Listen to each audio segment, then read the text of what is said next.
Kim Tae-ho sat in the big round room where all the alien leaders met. The walls were white and clean, but the air felt heavy with anger and fear. He looked at his watch. 3 hours. They had been talking for 3 hours about the same problem, and nothing had changed. The Vorthak Empire was stealing from everyone. They had taken 3 big space stations where traders from different planets came to buy and sell things. Now they wanted money from every ship that flew past their space.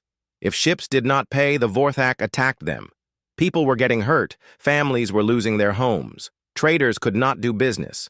But here in this room, the aliens just kept talking and talking. Velthara stood up. She looked like a big bird with blue and gold feathers. Her voice was high and musical. "We must think about this carefully," she said.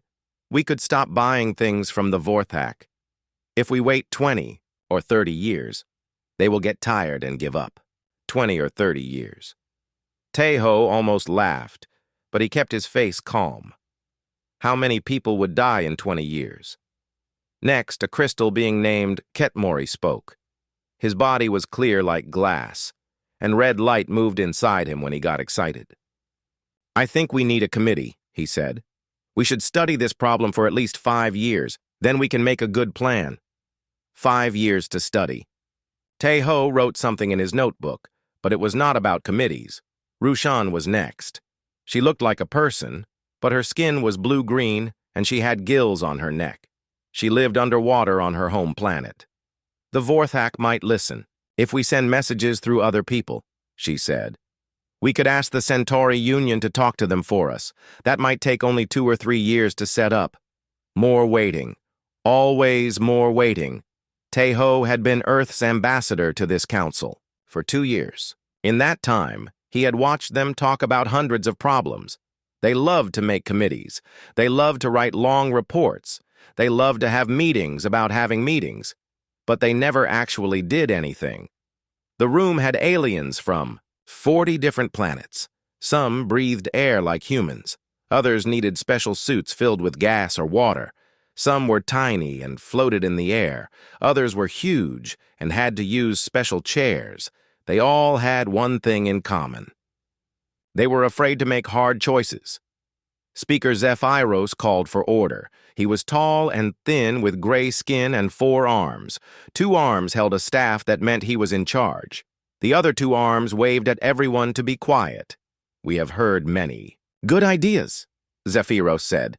"Now we will vote on which committee to make first, a committee to decide which committee to make." Tae-ho almost laughed again. While they talked, real people were suffering.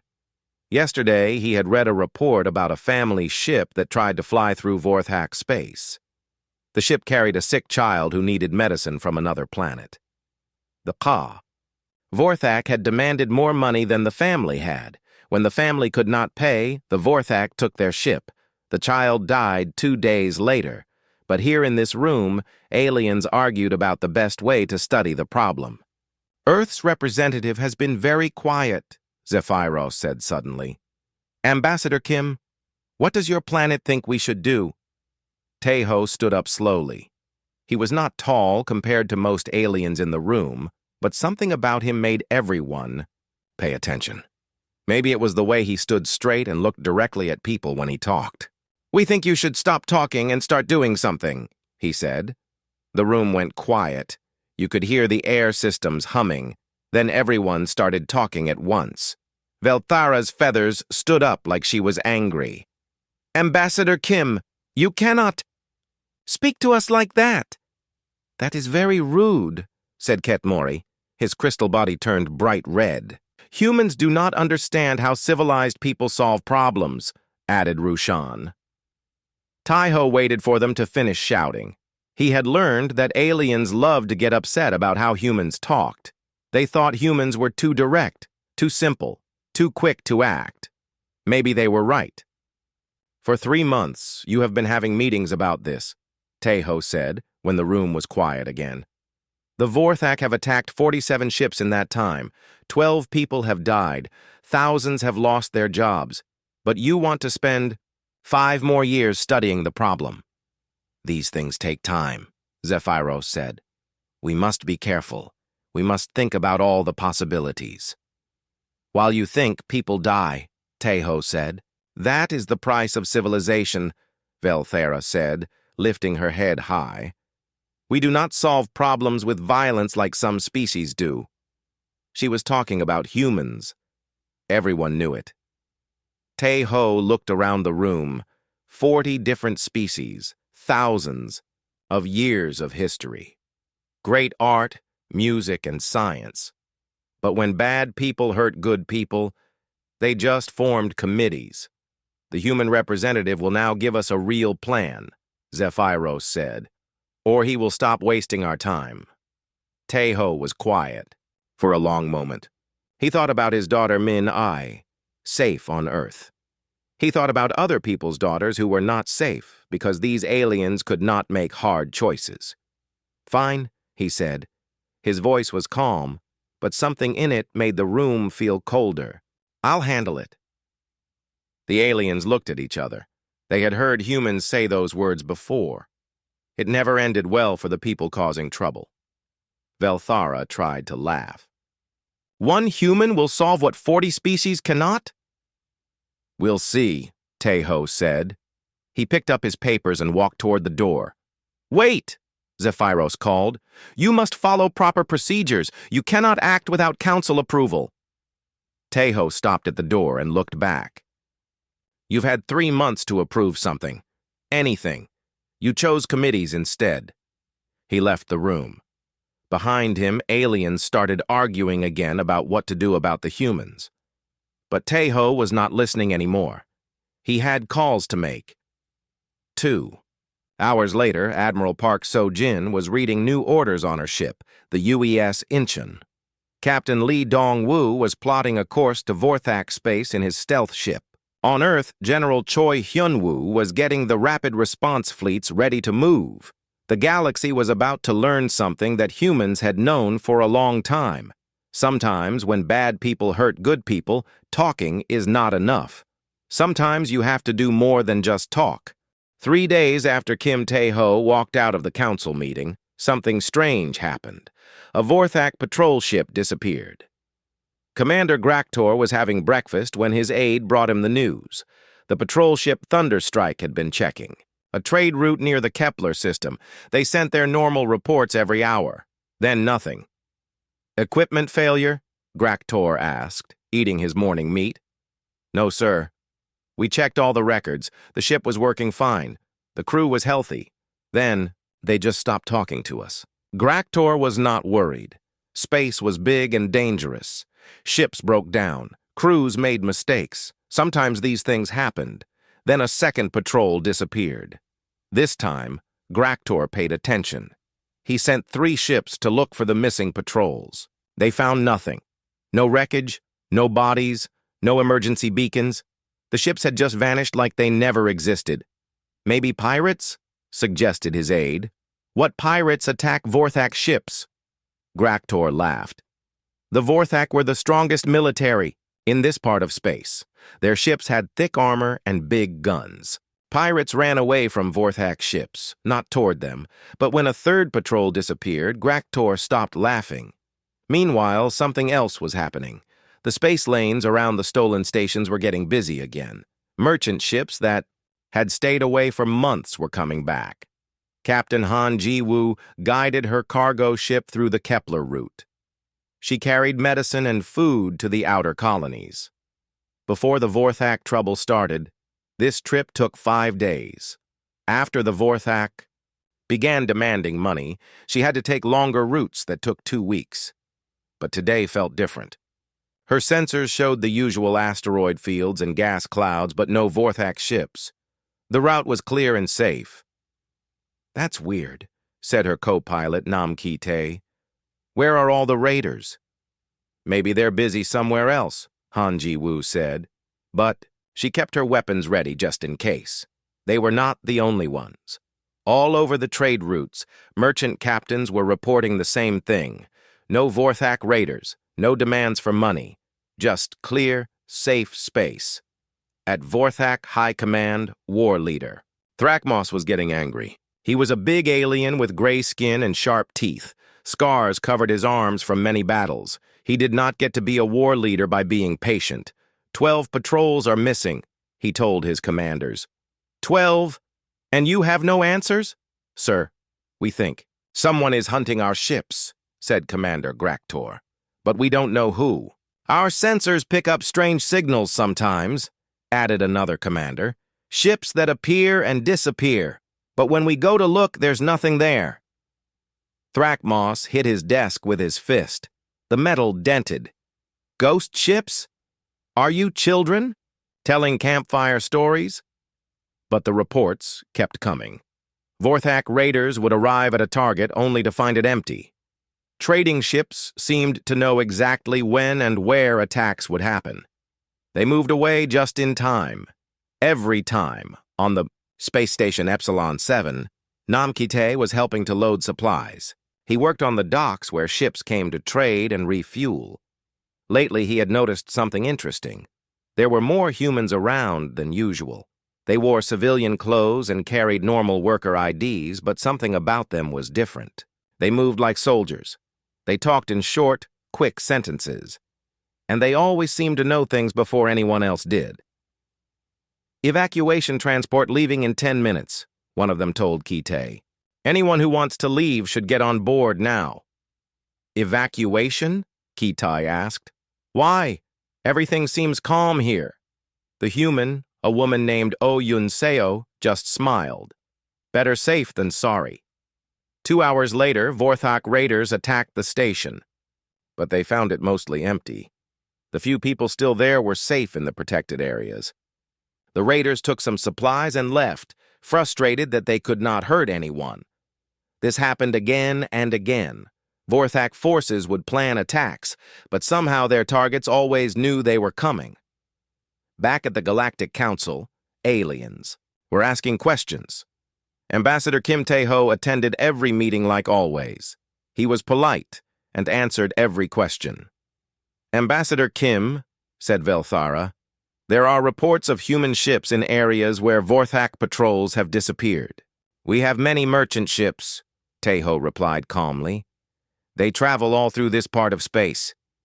But these ships do not show up on long-range sensors, said Ketmori. How do you explain that? Perhaps your sensors need maintenance, Tae-ho suggested. Human ships use standard technology.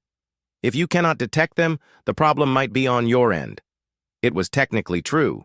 Human ships did use standard technology. They just used it much better than anyone else. Speaker Zephyros looked through his reports. The human fleet remains in Earth space, correct? Yes, Tae-ho said.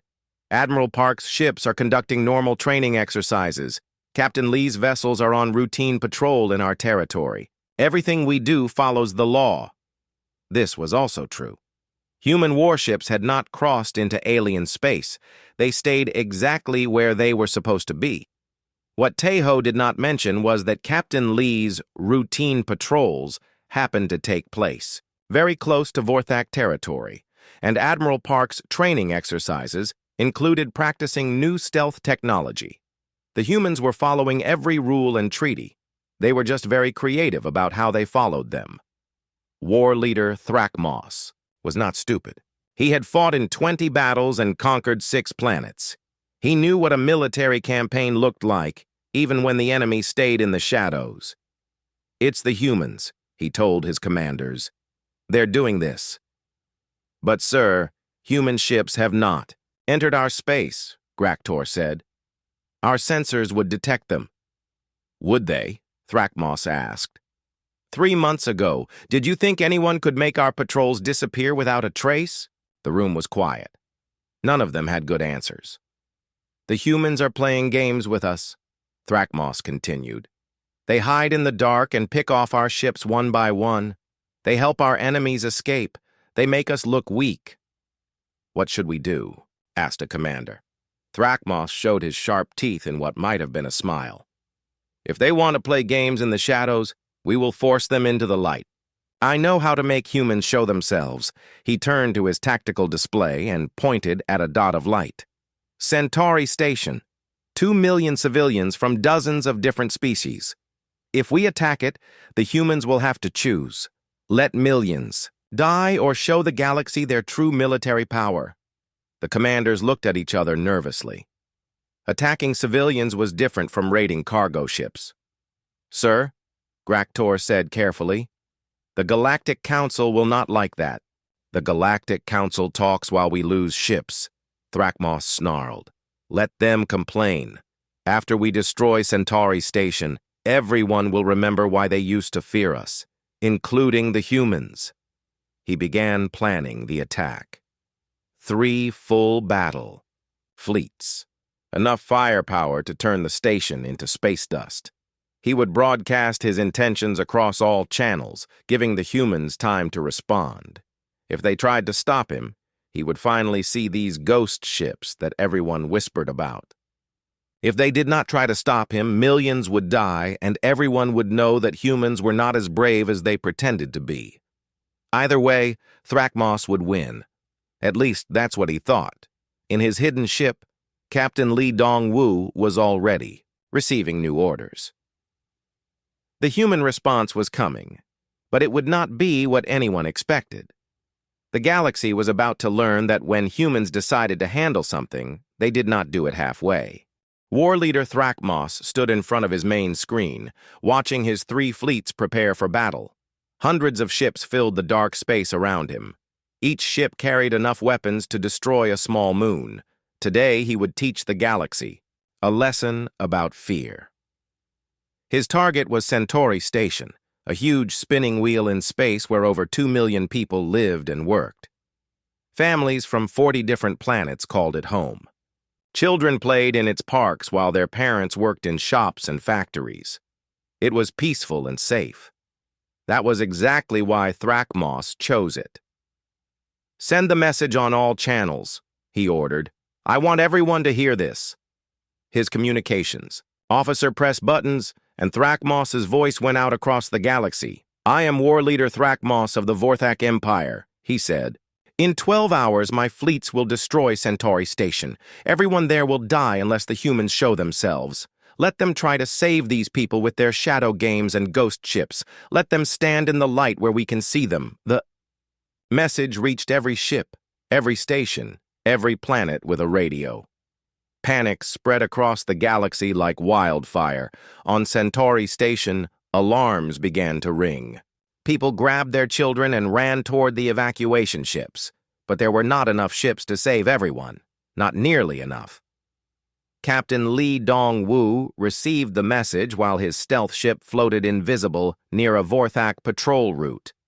He immediately sent it to Admiral Park So-jin, who was conducting training exercises 3 light years away. Park read the message twice, then called her senior officers together. Thrakmos wants to force us into the open, she said. He thinks we'll have to choose between saving civilians and keeping our capabilities secret. What are our orders? Asked Captain Shin Myung-ho, her communications officer. To protect innocent people, Park said simply. Always. Engineer Oh Yun-seo was already calculating jump coordinates. Admiral, if we go to Centauri Station, every alien in the galaxy will see what our ships can do. There will be no hiding it anymore. Then we don't hide it, Park said. Signal the fleet. All ships, prepare for emergency jump. Set course for Centauri Station. Across human space, other ships received similar orders. The merchant vessel that Han Ji-woo commanded was told to happen to be near Centauri Station when the attack began. Nam Ki-tae and other civilian workers were quietly moved into position. The humans had spent months working in shadows, but when millions of innocent lives were at stake, they would stand in the light. At Centauri Station, the evacuation was chaos. Families pushed toward the docking bays where ships waited to carry them to safety. Parents held crying children.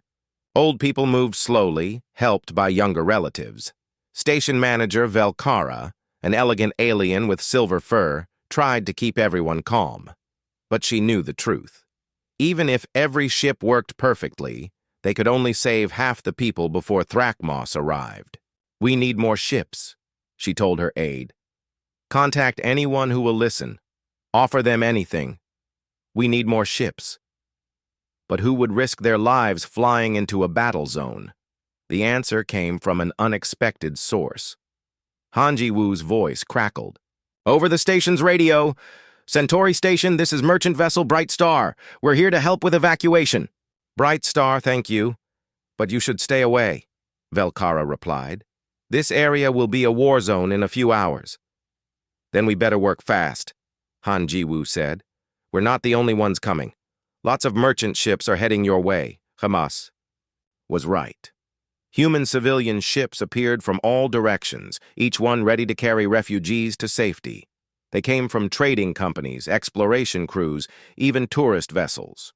If it could fly and carry people, humans sent it to Centauri Station. The evacuation went faster, but it was still not fast enough. 12 hours later, Thrakmos's fleets dropped out of hyperspace around Centauri Station. The war leader expected to see civilian ships running away in panic. Instead, he found something else. 3 human warships hung in space between his fleets and the station. They were beautiful in a deadly way. Sleek hulls that seemed to absorb light, weapon arrays that moved like living things, shield generators that hummed with barely contained power. Thrakmos had never seen ships like these. No one in the galaxy had. This is Admiral Park So-jin of the United Earth Fleet, came a calm voice over the radio. You will turn around and leave immediately, or we will make you leave. Thrakmos looked at his tactical display. 3 human ships against 3 Vorthak fleets. The humans were either very brave or very stupid. Admiral Park, he replied, you have 3 ships. I have 300. Surrender now, and I will let you watch your station burn instead of participating. Negative, Park said. Last warning. Leave now. Thrakmos laughed. You cannot be serious. 3 ships? 3 ships, Park confirmed. That should be enough. The war leader's laugh died in his throat. There was something in the human's voice, something cold and certain that made him nervous, but he had come too far to back down now. All of Vorthak space was watching. If he ran from 3 ships, he would... Never live it down! All fleets attack! He ordered. What happened next would be remembered for 1,000 years. The human ships moved like dancers. They spun and twisted through space in ways that should have been impossible. Vorthak weapons that should have hit them struck empty space. Meanwhile, human weapons fired with perfect accuracy. Each shot found its target. Vorthak ships that had seemed unstoppable began to explode.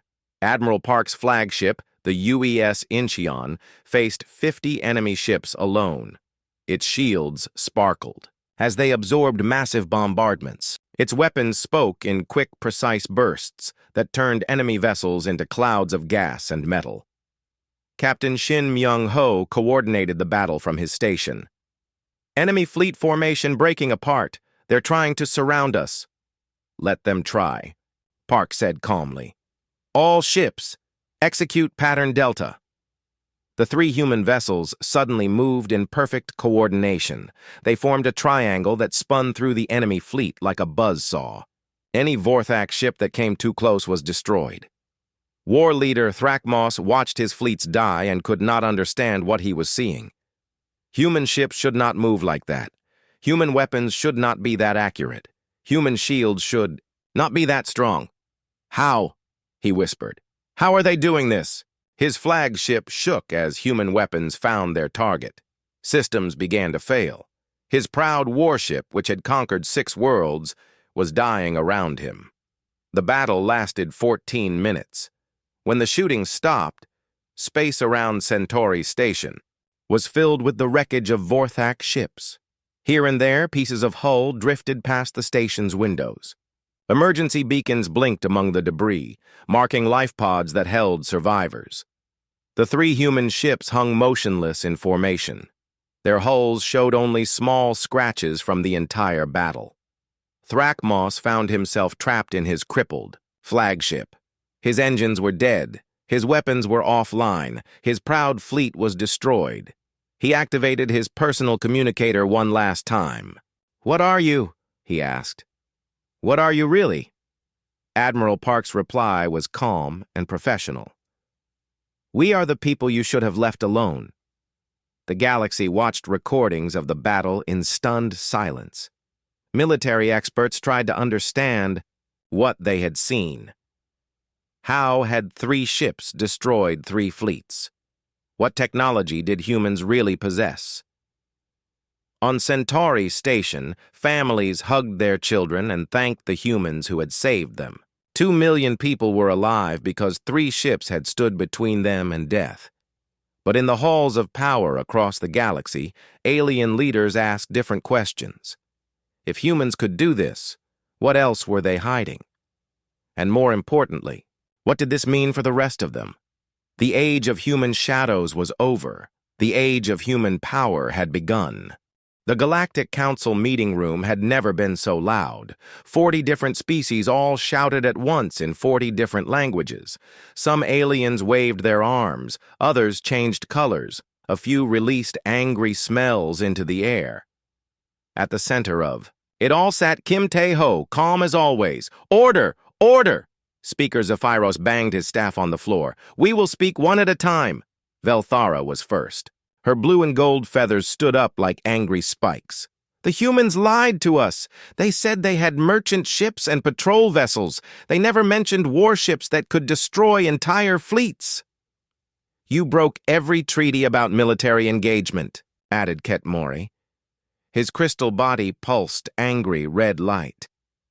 "You attacked without council approval.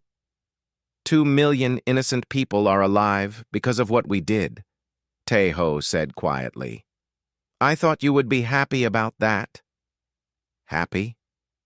Rushan's gills fluttered with rage. "You made fools of us all. For months you let us believe humans were weak. You sat in our meetings and said nothing while we made plans based on lies." More aliens joined in.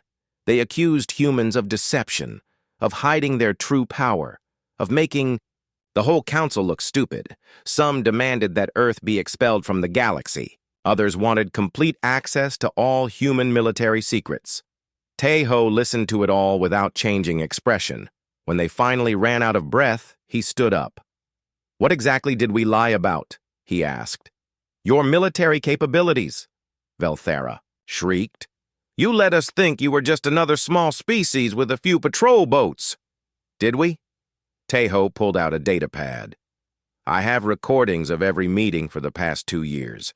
Show me where any human representative made false claims about our military." The room went quiet. Aliens looked at each other nervously. "You said you had merchant ships," Ketmori said, but his voice was less certain now. "We do. Thousands of them. You said you had patrol vessels." "We do. They patrol our space every day. But you never mentioned ships like the ones at Centauri Station," Tae-ho shrugged. "You never asked. In fact, every time humans tried to discuss military matters, this council told us to focus on trade and diplomacy instead." Speaker Zephyros checked his own records. His face grew uncomfortable as he read. "The human representative is correct. We have consistently directed Earth to limit their participation to civilian matters." "Because we thought you were harmless," Velthara snapped. "That was your mistake, not our lie," Tae-ho said. "We never claimed to be harmless. We simply followed your requests to avoid military discussions." Ambassador Yoon Subin, who led Earth's trade delegation, spoke for the first time. "The Council made it very clear that our opinions on military matters were not welcome. We respected that wish." "By hiding your true power," Rushan accused. "By not showing off," Tae-ho corrected. "There's a difference." The aliens began shouting again. They demanded explanations for human technology. They wanted detailed reports on every human ship. They insisted on complete transparency about Earth's military capabilities. Tae-ho listened patiently, then gave them a single word: "No." The word hit the room like a physical blow. Aliens stopped shouting and stared at him. "What do you mean, no?" Zephyros asked. I mean no, Taeho said calmly. We will not provide detailed information about our military. We will not share our technology. We will not submit to inspections or oversight. You must. Velthara's voice cracked with outrage. The Council has the right to know. According to which law? Taeho asked. Show me the treaty that requires member species to reveal military secrets to each other. More uncomfortable silence. There was no such law. The Council had always operated on trust and voluntary cooperation. This is different, Ketmori said. Your ships are too powerful. They upset the balance of the galaxy. The balance was already upset, Taeho replied. The Vorthek Empire was attacking civilians while you formed committees. That's why we acted. Without permission, Rushan added. We asked for permission for 3 months, Taeho reminded them. You said no. You chose committees and studies instead of action, so we acted alone. The truth of his words hung in the air like smoke. For 3 months, Earth had tried to work with the Council. For 3 months, the Council had chosen bureaucracy over action. You should have waited, Velthara said, but her voice was weaker now. For how long? Another year? Another decade? Taeho's voice grew colder. How many innocent people should have died while you debated the proper procedures for helping them? That is not the point, Zephyros said. The point is that you deceived us about your capabilities. We provided exactly the level of military cooperation you requested, Taeho said. 0. You made it clear that Earth's voice carried little weight in galactic affairs. Perhaps it's time we accepted that and acted accordingly. The words sent a chill through the room. Ambassador Yoon Subin stood up beside Taeho. The Council has made its position clear, she said. Earth's opinions don't matter. Our suggestions are ignored. Our offers of help are rejected. Why should we continue participating in a system that doesn't want us? Wait, Zephyros said quickly. No one said Earth's participation isn't valued. Actions speak louder than words, Taeho replied. For 2 years, we've watched this council choose politics over people. We've seen problems ignored until they became disasters. We've offered solutions that were rejected because they came from humans. He gathered his papers. Maybe it's time Earth reconsidered its relationship with the galactic community. Panic spread through the room. Alien leaders suddenly remembered things they had tried not to think about. Human ships carried 60% of all galactic trade. Human factories made essential components for most alien technology. Human farms fed dozens of worlds. Human banks financed projects across the galaxy. Losing Earth would be an economic disaster. Ambassador Kim, Velthara said carefully. Surely we can work something out. Earth is an important member of our community. Important enough to listen to when we point out problems, important enough to include in decision-making, important enough to act on our suggestions, Taeho asked. Of course, several aliens said at once. Then where were you 3 months ago when we asked for action on the Vorthak situation? Taeho asked. Where were you when innocent people were dying while you formed committees? No one had a good answer. The next time there's a crisis, what will happen? Taeho continued. Will you form another committee? Will you spend another year debating while people suffer? Things will be different, Zephyros promised. Will they? Taeho asked. Or will you go back to the same old patterns once this crisis is forgotten? He walked toward the door. Earth will take time to consider our position in this community. We'll let you know what we decide. Wait, Velthara called. You can't just leave? Taeho stopped at the door and looked back. 3 months ago, you told us to stop wasting your time with our concerns. Today, you're angry that we stopped wasting your time. Make up your minds. He left the room. Behind him, 40 species began the most important debate of their lives. Because for the first time, they had to consider what the galaxy would be like without humans, and none of them liked what they imagined. 6 months later, the galaxy was a different place. Captain Bae Sung-min guided his patrol ship through the outer systems, checking trade routes that used to be dangerous. His ship didn't appear on any official fleet lists. According to the records, it didn't exist, but every merchant captain in the sector knew it was there. "All clear on Route 7, he reported to no one in particular. His message went out on civilian frequencies, but somehow it always reached the right people. The Vorthak Empire was gone. Their territory was now managed by a joint peacekeeping force. The remaining Vorthak had been relocated to new worlds where they could start over without bothering their neighbors. Other aggressive species had become much more diplomatic recently. Piracy had almost disappeared. Trade routes that had been dangerous for decades were now safe for even the smallest ships. Insurance rates for merchant vessels had dropped to historic lows. Economic growth across the galaxy was at levels not seen in centuries. Peace and prosperity seemed to be breaking out everywhere. The Galactic Council still met every week. They still formed committees and wrote reports. But things moved faster now. When serious problems appeared, they found solutions. Quickly, very quickly. "We need to address the situation in the Rigel system," Speaker Zephyros said during one meeting. "There are reports of ships demanding tribute from passing merchants. I propose we form a committee to study," Velthara began. Or, interrupted, Ketmori, "We could send a diplomatic mission immediately." "That sounds wise," Rushan agreed quickly.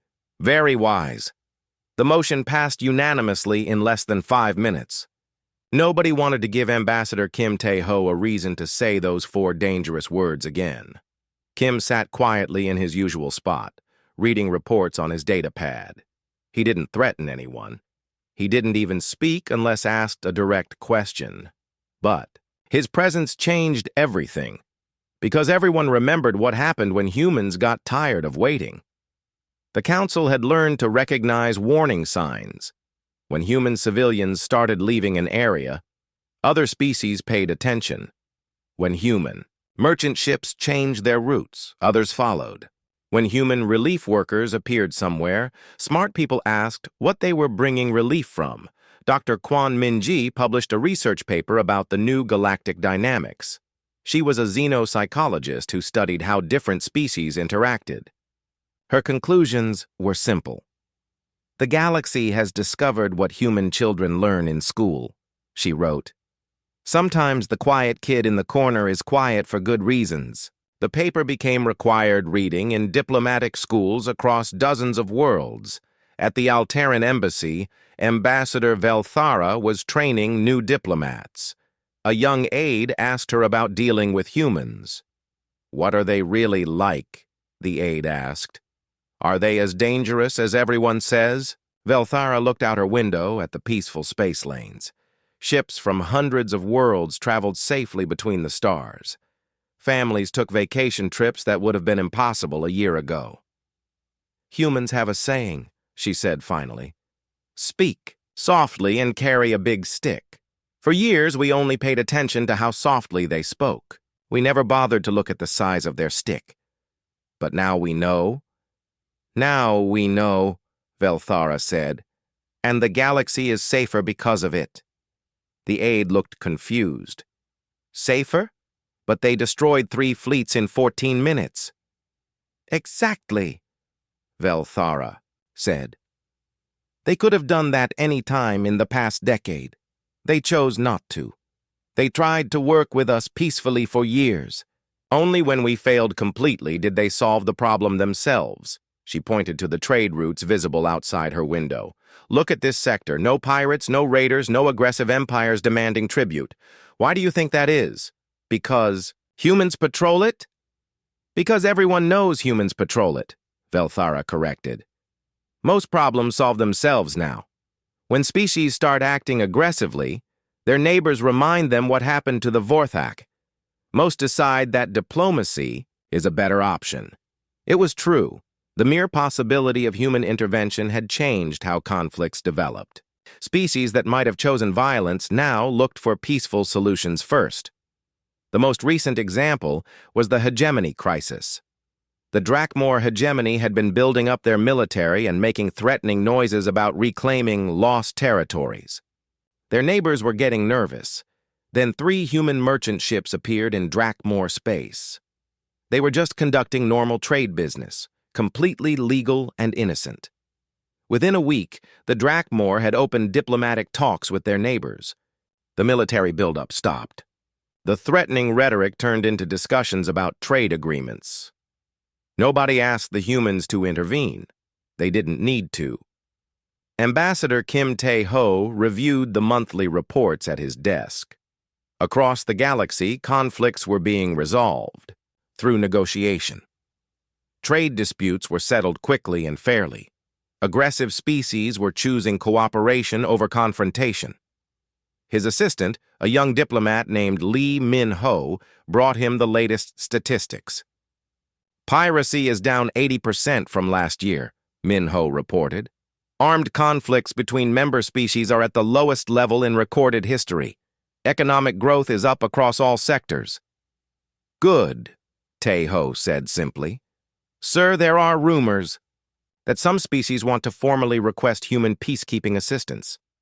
They want us to patrol their territories officially. Tae-ho shook his head. That's not how this works. The moment we become official peacekeepers, we become targets. Better to let everyone wonder where we are and what we're doing. The Council has been asking about our patrol schedules again. Tell them we patrol when and where we think it's necessary, Tae-ho said. They don't need to know more than that. It was the perfect system. Human ships appeared when and where they were needed most. Sometimes people saw them, sometimes they didn't. But everyone knew they were out there somewhere. The uncertainty was more powerful than any fleet. Late that evening, Tae-ho stood at his office window, looking out at the peaceful galaxy. Ships traveled safely between the stars. Families lived without fear of pirates or raiders. Children grew up in a universe where problems got solved instead of ignored, all because humans had finally gotten tired of watching other people talk while innocents suffered. His communicator chimed. Another crisis, somewhere in the outer systems. Nothing major, but something that needed attention before it grew bigger. Tae-ho read the report and sent a simple message to the appropriate human ships. Please look into this. By morning, the problem would be solved. Not through committees or lengthy debates, but through the simple application of competent people doing what needed to be done. The galaxy had learned an important lesson. When humans said, "Fine, I'll handle it," they meant it. And they were very, very good at handling things. Most species now preferred to handle their own problems before humans felt the need to help. It was amazing how motivated people became when they understood the alternatives. Peace through superior firepower. It wasn't the most elegant solution, but it worked. And in the end, that was the most human thing of all. When something needed to be done, humans found a way to do it. Whether anyone else liked their methods didn't really matter. The galaxy was safe, prosperous, and peaceful. Everything else was just details.